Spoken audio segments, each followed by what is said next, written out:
todos y cada una de ustedes por estar hoy todos aquí. Para nosotros es un sueño.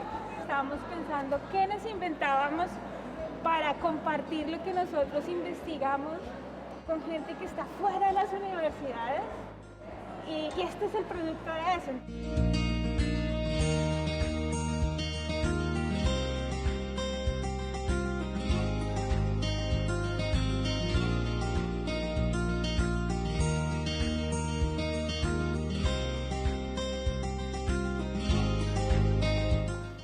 La historia de Manuel Coco Moreno no se conoció para muchas generaciones del liceo, pero creo que este momento igual es muy especial porque yo me atrevería a decir que es primera vez que se visita la tumba de Manuel por estudiantes de su liceo y personalmente es algo que me emociona mucho. Lo ejecutan el 18 de septiembre del año 73, poquitos días, como ustedes podrán contar los días, poquitos días de que haya sido el golpe. A Manuel no lo sacaron del liceo, para que ustedes lo sepan. Él no fue sacado de la sala de clase, no fue sacado del liceo, él lo fueron a buscar a su casa. A Manuel se lo llevan, lo tienen en el calabozo y lo ejecutan ese día en la noche. No lo ejecutan en la cárcel, sino que lo ejecutan en el antiguo sector donde estaban las pesqueras de Tocopilla. En el informe sale de que él intentó escapar y por eso disparan y lo matan. Esa es la versión que hay. Ahorita dijiste algo, ¿se acuerdan cuando vimos Ecos del Desierto los primeros 10 minutos? Sí. Que hay un general que es como el que está en Calama y le dicen ya mataron a todas las personas. Y él dijo, pero ¿cómo no me avisan? Y todas las familias están esperando al frente y él dice, bueno, les vamos a decir que los ejecutamos por intento de fuga.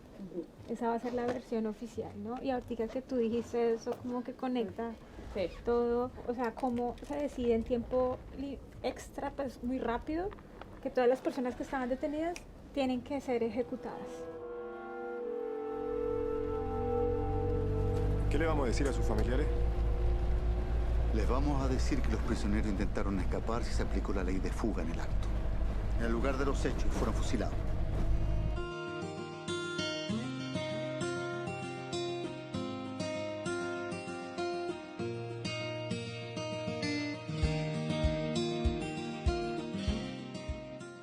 ¿Y ustedes alguna vez habían escuchado que en Tocopilla habían 31 personas que habían sido asesinadas para la dictadura? Yo no, pero sí había escuchado que habían asesinado a personas en Tocopilla. ¿Y eso lo escuchaste en tu casa o en la escuela? En mi casa. Apenas nos presentan la escuela, nos hablan de... hay dos salas, si no me equivoco, el auditorio y no sé cuál es la otra sala, que están en memoria del profesor y el estudiante y nos contaron toda la historia. Creo que en cada lugar de la ciudad de Chile hicieron igualito que esto. Memoriales. Sí. ¿Y ustedes creen que este tipo de monumentos sirven? Sí, para recordar nuestra historia en el pasado. La gente tiene que saber qué pasó esto. Okay. Antes era como, no pasa nada, ya fue hace mucho tiempo. Pero yo sigo en la memoria de la gente más antigua que iba en el liceo, entonces yo creo que es algo que se tiene que saber. Y creo que en otras escuelas no se habla mucho de esto todavía.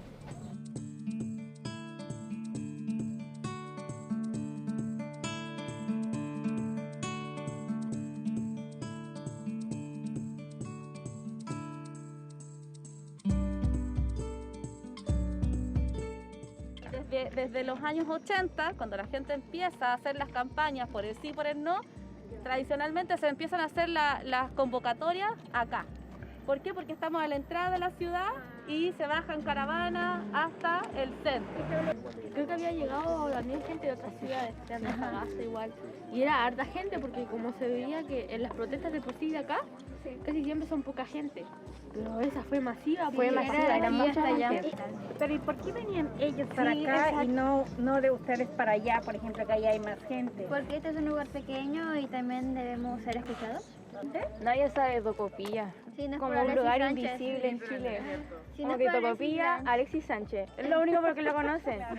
Si uno no me dice Alexis Sánchez, yo no sé que existe Tocopilla. De verdad.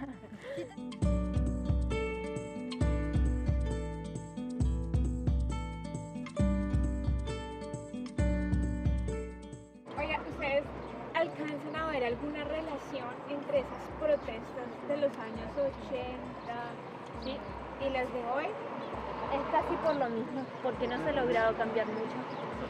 Han hecho cambios, claro, pero no los que prometen, han hecho cambios muy poco y entonces la gente sigue protestando y hubiera quedado, por decirlo así, la embarrada si no fuera por el COVID. Sí, por eso pararon, simplemente.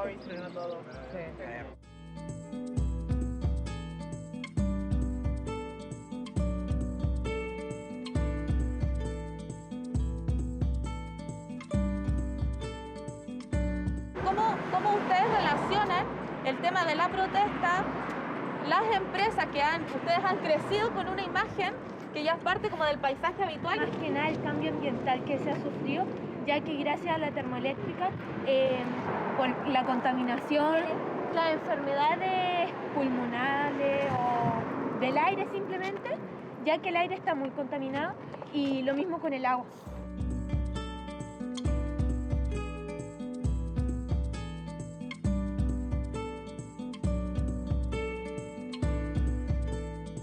Yo creo que impacta fuertemente, de verdad se agradece cada vez que hay actividad externa. Uno, porque los estudiantes, al ver otras personas que vienen desde otros lugares como Berlín, ponen ya más atención, se concentran más, participan de mejor forma, actividades que generalmente significa salir a terreno, los chicos van conociendo in situ desde otras personas, desde otra mirada, su localidad, y a veces salen de este claustro y adquieren otra ideología o otro punto de vista a lo que ellos siempre ven.